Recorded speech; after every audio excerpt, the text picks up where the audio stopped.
কি বলতেছেন ভাই? পার পিস 100 টাকা করে? এটি তরমুজ না অন্য কিছু? ভালো হবে তো?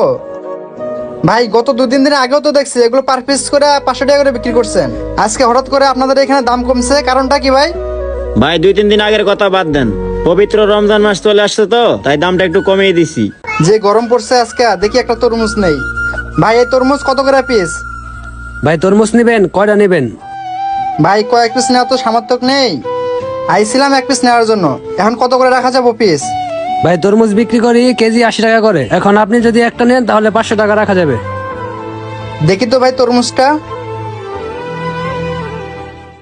কি বলতেছেন ভাই, 80 টাকা কেজি? আর 1 পিস নিলে 500 টাকা পড়বে? ভাই একটু কমায় হয় না? না ভাই একদম, যদি নেন 500 টাকায় পড়বে, এখানে কোনো দামাদামি চলে না।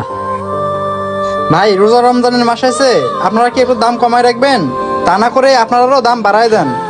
ভাই আপনারা যদি এভাবে তরমুজের দাম বাড়ায় দেন তাহলে আমরা সাধারণ মানুষ কিভাবে তরমুজ কিনে খাবো? ভাই এই কথা আমার শোনায় লাভ আছে? নিলে নেন, না নিলে জানগা।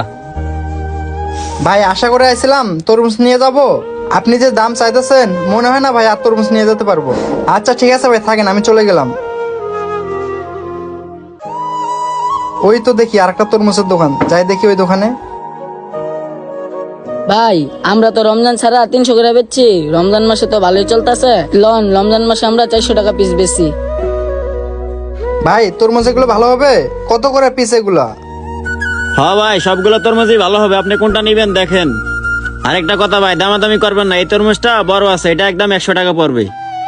কি বলতেছেন ভাই, পার পিস 100 টাকা করে? এটি তরমুজ না অন্য কিছু? ভালো হবে তো? ভাই গত 2-3 দিন আগেও তো দেখছি এগুলো পার পিস করে 500 টাকা করে বিক্রি করছেন।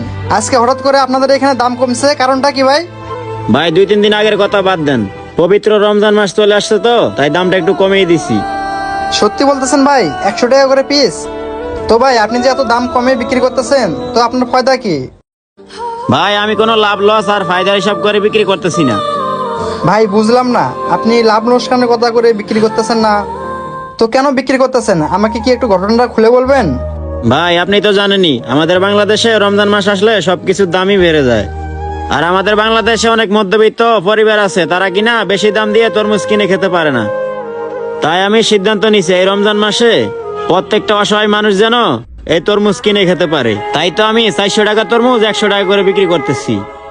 ভাই কি বলবো, আপনি যে রমজান মাসে তরমুজের দাম কমাই দিয়েছেন, খুব ভালো করছেন।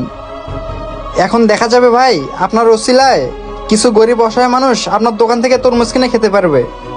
হ্যাঁ ভাই, এই চিন্তা ভাবনা করেই আমি তরমুজের দামটা কমাই দিছি, যাতে গরিব অসহায় যারা আছে তারাও তরমুজ কিনে খেতে পারে। ভাই একটা কাজ করেন, আমাকে এখান থেকে ভালো দেখে একটা তরমুজ দিয়ে দেন।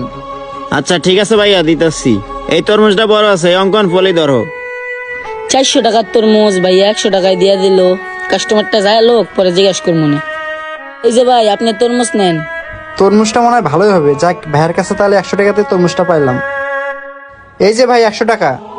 আর কি বলবো ভাই, পাশের দোকানেই জিজ্ঞেস করছিলাম, এইরকম একটা তরমুজ আমার কাছ থেকে 500 টাকা দাম চাইছে।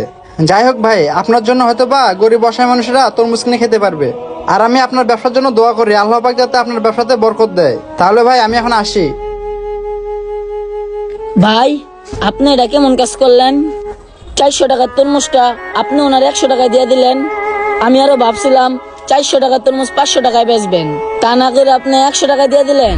হয় শোন, বাকি 11 মাসই তো বেশি দামে বেশি, এই রমজান মাসে না হয় একটু কম দামে বেচলাম, তাতে কি হয়েছে? আর অঙ্কন তুই আরেকটা জিনিস খেয়াল করছস? কালকে দেখছিলি সব রোজাদার ব্যক্তিরা আইসা খালি দাম জিজ্ঞাসা করছে, কিন্তু কেউ আর কিনার সাহস পায় নাই। আর কি জন্য সাহস পায় নাই? কারণ তরমুজের দাম অনেক বেশি, এই জন্যই। আজকে যখন ওই লোকটা এসে বললো যে ইফতারের জন্য তরমুজ নিবে, তাই আমার কালকের কথাটা মনে পড়ে গেল। এখন যদি তার কাছে আমি কালকের মতোই দাম চাই, তখন তাদের মতো সে হয়তোবা তরমুজটা আর কিনে নিবে না। কারণ রোজাদার ব্যক্তিরা সারাদিন রোজা থেকে ইফতারের সময় একটু আশা করে যে একটা তরমুজ দিয়ে ইফতার করবে। আর আমরা তরমুজ ব্যবসায়ীরা যেভাবে দামটা বাড়াই দেই, এতে অনেক রোজাদার ব্যক্তির সামর্থ্য হয় না যে একটা তরমুজ কিনে নিয়ে গিয়ে ইফতার করবে। তাই আমি ভাবলাম বাকি 11 মাসই তো লাভ করি, একটা মাস না হয় একটু ছাড় দিলাম। তাই আমি ওনাকে 400 টাকা দামের তরমুজটা 100 টাকায় দিয়ে দিছি। হ ভাই আপনি সত্যি একটা ভালো কাজ করছেন। আর শোন, আমি যদি দোকানে না থাকি, তুই রোজাদার ব্যক্তিগত থেকে বেশি দাম নিবি না, কম দামে বিক্রি করবি। আচ্ছা ঠিক আছে ভাই। আসসালামু আলাইকুম বন্ধুরা, আমাদের ভিডিও ভালো লাগলে অবশ্যই লাইক কমেন্ট শেয়ার করে সবাইকে দেখার সুযোগ করে দেবেন। ধন্যবাদ সবাইকে।